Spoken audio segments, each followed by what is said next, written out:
Bueno, chicos y chicas, comenzamos con nuestro cuarto video. A ver si este es el último, si no, nos aguantamos con otro un poquito más. Bueno, vamos a hablar ahora de lo que le llaman la cesión de derechos. Bueno, en la cesión de derechos como tal, recuerden que los bienes se clasifican en corporales e incorporables. Porque, por ejemplo, un bien corporal, pues recordamos un lingote de oro, una casa, un terreno, y lo incorporal, por ejemplo, los derechos de autor, las ideas, los dibujos, las canciones, etcétera, ¿no? Bien, ambos se pueden transmitir, por supuesto, de una persona a otra.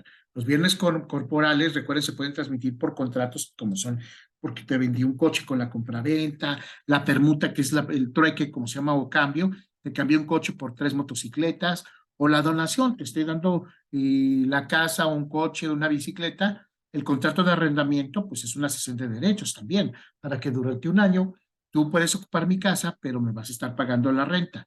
El comodato, acuérdense, el préstamo que le llaman de uso, también el contrato de hospedajes para que te puedas albergar, pues, claro que es en un barco corporal, no se puede hospedar uno en el aire, y los incorporables son derechos, por ejemplo, de crédito, que le llaman, que se transmiten por medio de cesión de derechos o subrogación. El endoso para poder usar una actuación o para poder representar a una persona, pues como ven, pues la representación no se puede agarrar, ¿no?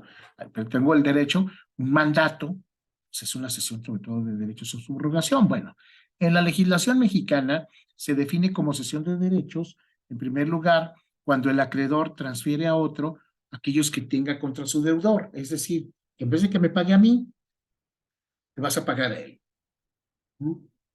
Es como si alguien le endosa un cheque, o los que compran deuda, te endoso, y tú dices, ¿sabes qué?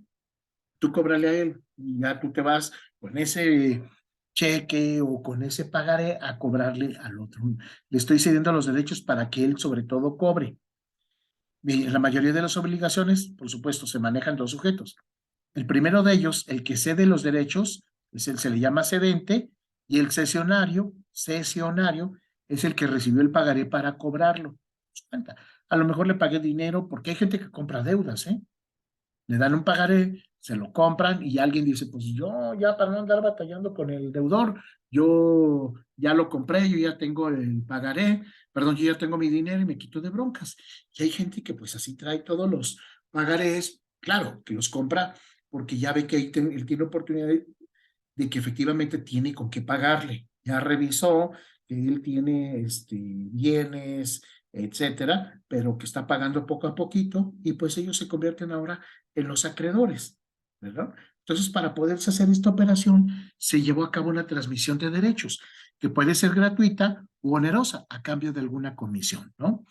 Y no se altera de ninguna manera la relación jurídica, o sea, simplemente cedí para que esta otra persona cobre hacia mi anterior deudor. Bien, cuando el caso del cedente desea transferir los derechos al llamado cesionario, este puede hacerlo sin la autorización del deudor, o sea, no es necesario que sepa el deudor, que lo autorice. Simplemente a mí me debes y yo voy a saber si lo cedo o no, pero también hay cesiones prohibidas por la ley. La ley, por ejemplo, en algunos, hace cuenta que tengo derechos de explotación de pozo de agua, un taxi. Hace cuenta que tengo la concesión de taxi. Pues el Estado me da a mí la concesión de taxi o los derechos para explotar pozos, pero yo no lo puedo cesionar a nadie. Me lo prohíbe la ley. Es decir, no. El taxi es personalísimo, así que si ya no lo quieres o te mueres, pues ya se acabó la concesión y pues ya verá que esa persona haga una solicitud y a ver si el gobierno le autoriza que él tenga la concesión correspondiente, ¿de acuerdo? Bien, entonces esa sería las que están prohibidas por ley, que la ley expresamente dice que son personalísimas. Pero si no están regidas bajo ello, pues yo puedo hacer todas las sesiones de derechos que yo quiera con mi sesionario, ¿no? Lo puedo otorgar y eso está, pues, sobre todo permitido en la ley, ¿sale? Bien, entonces, hay ciertos derechos que, como se los dije, son intransferibles, como la pensión también alimenticia, porque solamente es dentro del matrimonio que surgió, pero más bien, perdón, que yo le diga, pues es que ahora la mamá, el niño se los va a ceder a su mamá, ¿no? Pues claro que no. O al primo, pues no, no se puede ceder, ¿de acuerdo? Recuerden que también la pensión alimenticia es personalísima, ¿de acuerdo? Bueno, la forma en que se realiza la cesión de derechos siempre va a ser mediante, se puede hacer también ante notario, pero también puede hacer en un escrito privado, que por supuesto, como ven, tiene que firmarlo el cedente y el cesionario, acompañados de dos testigos. Y a esto se le llama el contrato de cesión de derechos. Y aquí las partes solamente son el acreedor, el que recibe los derechos, y el deudor, que sobre todo es el que tenía la deuda y pues la va a transmitir hacia otra persona, ¿de acuerdo? Bueno, continuamos con este apartado. Estaba sobre todo viendo el avance que llevamos. Ajá. Bien, dentro de los principales efectos que tiene la cesión de derechos está una facultad o la transferencia de una facultad jurídica, vean, para poder cobrar, porque le cedí al cesionario los derechos que amparaban esta concesión o título de crédito para que lo explote. Tiene una concesión cuando se puede ceder para que él sobre todo pueda explotar o utilizar un vehículo o un automóvil, pero recuerden, no para aquellas que prohíbe la ley. Y por supuesto, ya el cesionario va a ser el nuevo titular del crédito. Es decir, le cedí a alguien mi deuda. Incluso, fíjense, también los bancos, a veces cuando hay quiebras o demás de un banco, hay bancos que compran las deudas. Se la compran a otro banco y ahora, pues, si ya no me va a cobrar Banorte, me va a cobrar, por decirlo, Santander, ¿no? Se puede dar también, por ejemplo, de este tipo de operaciones. Y no es necesario que yo sepa o no, simplemente me van a decir, me va a comunicar el banco que yo tenía en Banorte. ¿Sabe qué? Nuestra deuda se la transferimos a Santander, así que después usted le va a tener que pagar en las condiciones que ellos digan, como digan, cuando digan. Claro, yo puedo reclamar de que no me van a aumentar los intereses si ya están pactados, y si el crédito se paga aquí a 15 días, pues así seguirá. No me van a poder, la cesión tampoco me va a implicar que yo tenga que pagar más dinero. La única diferencia es que se lo voy a pagar a otro banco distinto que con aquel que yo hice mi contrato, ¿no? Por decirlo. Bien, entonces, como ven, aquí no es necesario que yo me entere en esta sesión, pero pues puede, vamos, se sugiere, por supuesto, que siempre sea pública, que se haga ante dos testigos o notario público principalmente, para darle un mayor soporte, ¿no? Bien, ya veremos más a rato que también existe la cesión de deuda, por supuesto, ¿no? Pero bueno, mientras tanto, quien va a ceder, quien adquirió la deuda, recuerden, es el que puede, ¿cómo se llama? Él es el acreedor, al quien le debía, cede los derechos para que sea otro el que cobre. Ahí ven una palabra en el último párrafo, la evicción. Puede ser porque a veces hay gente que obra de mala fe y está cediendo créditos que son incobrables.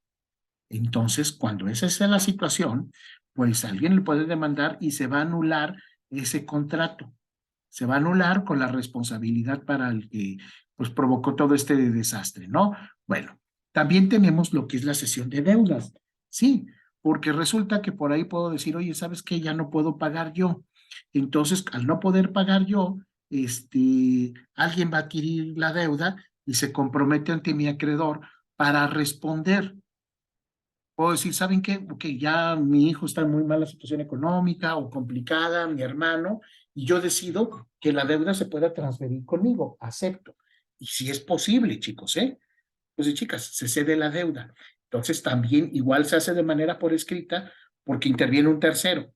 Porque originalmente cuando se era acreedor y deudor, pero el deudor por alguna razón ya no podía, o ciertos arreglos que puede tener con otros comerciantes, porque también entre comerciantes, pues por ahí tengo a alguien que me debe, ¿de acuerdo? Entonces yo digo, bueno, el que me debe, ¿sabes qué? Vamos a acordar.